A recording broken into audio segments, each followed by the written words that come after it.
Shalom, selamat pagi Bapak Ibu Saudara sekalian yang terkasih dalam Tuhan Yesus Kristus. Selamat datang dan selamat berjumpa kembali dalam Renungan Kristen pada pagi hari ini. Kembali pada pagi hari ini kita bersyukur atas kebaikan Tuhan yang begitu luar biasa, atas kasih Tuhan yang selalu baru dalam kehidupan kita. Sebelum kita mendengarkan renungan firman Tuhan pada pagi hari ini, mari kita berdoa. Bapa kami yang ada dalam kerajaan surga, Bapa di dalam nama Tuhan Yesus Kristus, Tuhan yang sungguh amat baik dalam kehidupan kami, Tuhan yang layak kami puji dan kami sembah. Kami bersyukur ya Tuhan atas berkat dan kemurahan-Mu. Tuhan sudah menolong dan melindungi kami sepanjang tidur malam kami, sehingga kami boleh bangun pada pagi hari ini dengan kesehatan dan kekuatan yang baru. Semua ini karena kasih dan kemurahan-Mu semata ya Bapa. Bapa di surga, saat ini kami mau mendengarkan sabda firman-Mu. Urapi kami ya Tuhan, jamalah hati kami, berilah kami hikmat-Mu, agar kami dapat mengerti dan taat melakukan kehendak-Mu.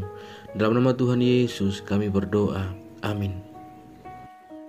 Saudara kekasih Tuhan, ayat renungan kita pada pagi hari ini terdapat di dalam kitab Galatia pasal 1 ayat 18 sampai ayat yang ke-24. Lalu 3 tahun kemudian aku pergi ke Yerusalem untuk mengunjungi Kefas, dan aku menumpang 15 hari di rumahnya. Tetapi aku tidak melihat seorang pun dari rasul-rasul yang lain, kecuali Yakobus, saudara Tuhan Yesus. Di hadapan Allah kutegaskan, apa yang kutuliskan kepadamu ini benar, aku tidak berdusta. Kemudian aku pergi ke daerah-daerah Syria dan Kilikia, tetapi rupaku tetap tidak dikenal oleh jemaat-jemaat Kristus di Yudea. Mereka hanya mendengar bahwa ia yang dahulu menganiaya mereka sekarang memberitakan iman yang pernah hendak dibinasakannya, dan mereka memuliakan Allah karena aku. Demikian pembacaan firman Tuhan pada pagi hari ini. Terpujilah nama Tuhan. Saudara kekasih Tuhan, ayat emas renungan kita pada pagi hari ini terdapat di dalam ayatnya yang ke-24, dan mereka memuliakan Allah karena aku. Bapak Ibu, Saudara sekalian, sahabat setia Renungan Pagi Warta Insan Berpengharapan. Pada bagian firman Tuhan di pagi ini yang kita baca bersama-sama, Rasul Paulus menceritakan kisah kunjungannya ke Yerusalem. Hal ini penting untuk disampaikannya agar golongan penyesat dan jemaat di Galatia bisa mengerti akan latar belakang kehidupan Rasul Paulus. Ia adalah Rasul Yesus Kristus yang menerima panggilan secara langsung darinya.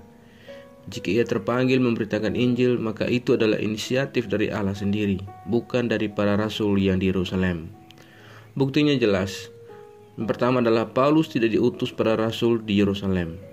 Setelah 3 tahun memberitakan Injil di tanah Arab dan Damsyik, Rasul Paulus memang tinggal di rumah Kefas selama 15 hari. Tapi yang dia jumpai hanyalah Rasul Yakobus, saudara Tuhan Yesus. Yang kedua adalah Rasul Paulus merasa tidak wajib untuk mengajarkan hukum Taurat. Meski jemaat Yerusalem umumnya adalah orang Kristen Yahudi yang mengikuti hukum Taurat. Bagi Rasul Paulus, Injil yang ia beritakan bersumber pada Kristus Tuhan. Dan yang ketiga adalah Rasul Paulus berpikir bahwa pemberitaan Injil bagi bangsa-bangsa non-Yahudi adalah jalan hidupnya. Itu adalah alasan ia menegaskan bahwa kisahnya itu benar dan dia tidak berdusta. Ia pun melanjutkan pemberitaan Injil ke Syria dan ke Kilikia, bahkan ke Yudea. Meski Rasul Paulus tidak dikenal, tetapi keberadaan akan seseorang yang dahulu menganiaya dan membinasakan pengikut Kristus, dan sekarang memberitakan iman yang merujuk pada Paulus, makin tersebar luas, dan menjadi jalan bagi banyak orang untuk memuliakan Tuhan. Saudara sekalian, sahabat setia Renungan Pagi Warta Insan Berpengharapan, menjelang kehidupan kita di pagi hari ini, dalam segala tugas kerja dan panggilan kita, mari bersama-sama kita merenungkan bagaimana kita akan meresapi dan meresponi panggilan Tuhan untuk memberitakan Injil. Apakah kemudian kita akan tetap bersemangat atau menjadi letih dan lesu dalam memberitakan Injil karena begitu banyaknya tantangan terhadap kita dari dunia ini, baik cibiran, tekanan, dan himpitan? Masihkah pemberitaan Injil yang kita lakukan menjadi jalan bagi banyak orang untuk memuliakan Tuhan, atau justru tertuju pada pemuliaan diri kita sendiri? Mari kita belajar kepada seorang Rasul Paulus.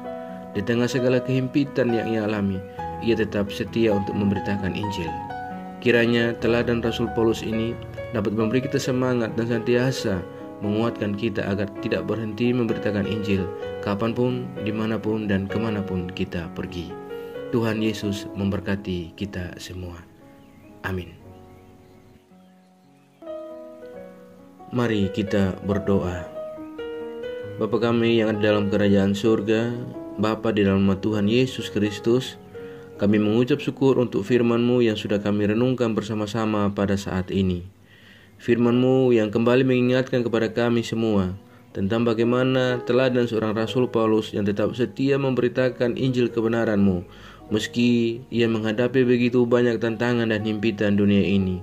Ya Tuhan, biarlah kiranya teladan Rasul Paulus ini dapat terus menyemangati kami, dapat terus mengingatkan kami, dan memberikan kami semangat untuk tetap memberitakan Injil-Mu.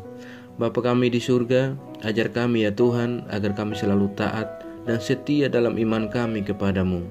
Biarlah kami tidak terpengaruh dengan berbagai hal buruk dari dunia ini, melainkan kami sungguh-sungguh percaya dan beriman kepadamu ya Tuhan.